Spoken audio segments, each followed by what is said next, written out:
Okay. So, we're done with the title. For the introduction part, you already see that the writer or find the client immediately taps into the emotions of the reader. So he already says that he understands how it feels.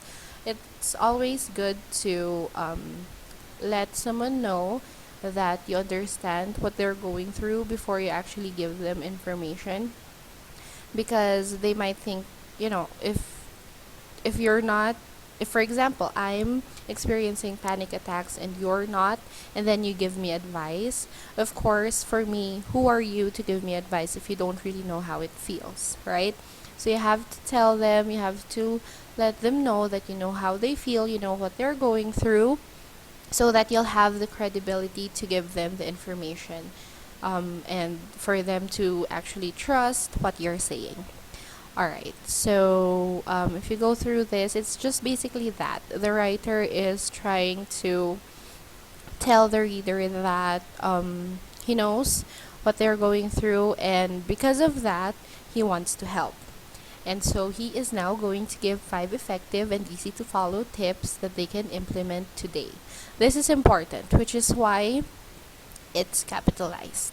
Okay, so 5 effective, 5 meaning it's just 5. You don't need to read through a lot of stuff.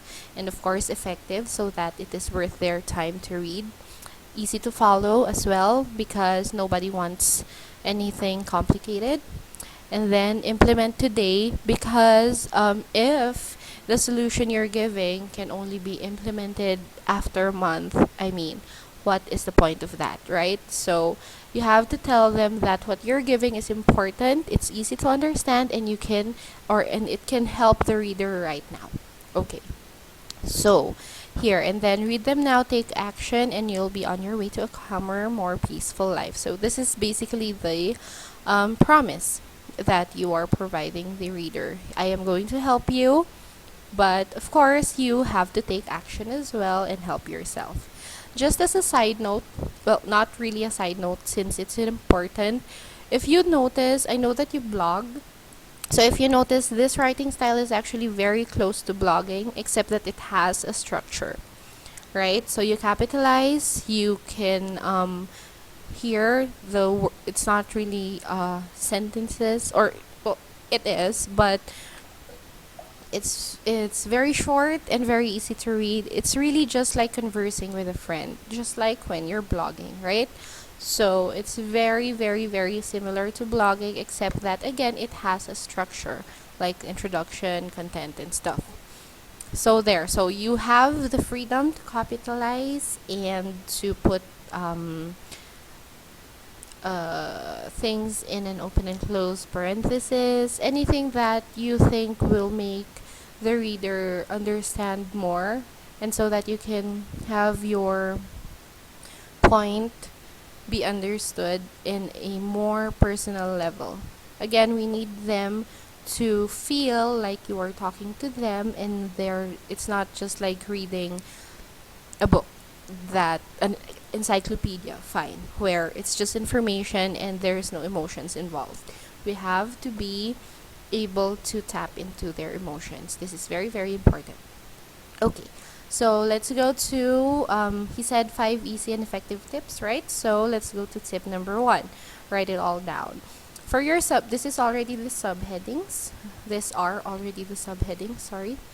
So it has to be bold. It can either be in bullets or in numbers, up to you, whatever is more appropriate, whatever is going to read better or help you get your point across.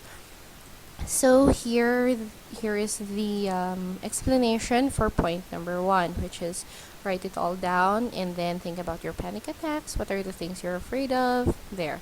Again, asking questions makes you more engaged with the reader, because in their mind they are answering the questions that you pose. So it gets them more engaged and it makes the article more personal. Okay, again, capitalization and then short stops, dying question mark, going insane question mark. Write it all down, all of it, all in capital. So basically it's better this way than going through the go writing a whole sentence and putting a lot of commas and making it a very, very long sentence. It's better to just put short stops. Okay. And then also think of what the reader might be asking themselves as well, why while they are reading your article. So you tell them to write it all down. So as a reader, you go, why should I write it all down? So that's here. Why are we doing this? Simple. And then here's the answer. And then there is an explanation of how this will help and why it is important there. And then again, you can capitalize words that you want to emphasize, but do not do it too much. Use your judgment on this already. Again, it's just like blogging. Okay, second point, same thing, just put in a subheading and then explain. Again, as you see, he poses questions, he capitalizes things, he puts things in parentheses there. So that's it for the content. You just do it over and over again until you go through all the points that you need to cover. And then final thoughts and conclusions. You can change this or like play around with this.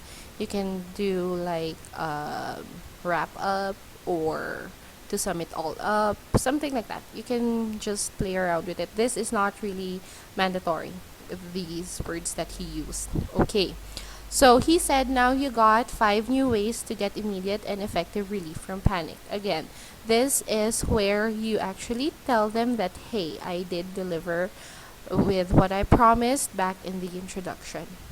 Okay, so you tell them that now you have the 5 tips. I already gave you the 5 tips, and they are immediate and effective, and they are very, very useful there.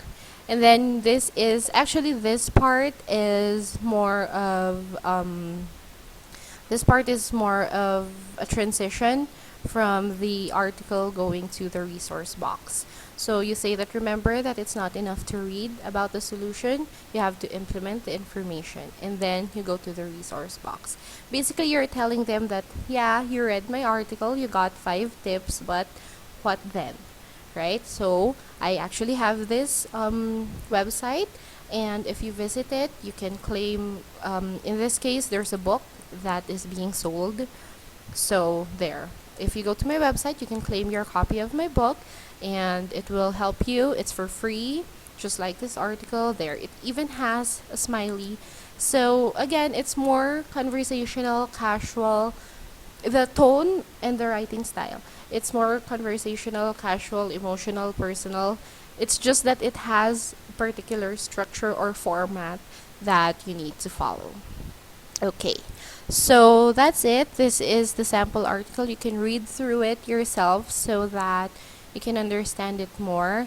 I need you to write articles like this when I give you tasks for this client. And yeah, most of the articles is going actually to be for panic or about panic attacks, because as a background, we are promoting a website, and the website's purpose is to sell a book. And I actually added the book itself to your Dropbox folder just in case, I don't know, you're having panic attacks or something, or if you just want to read through the product and learn more about it so that you can write better about it, that's fine. I already gave you the copy.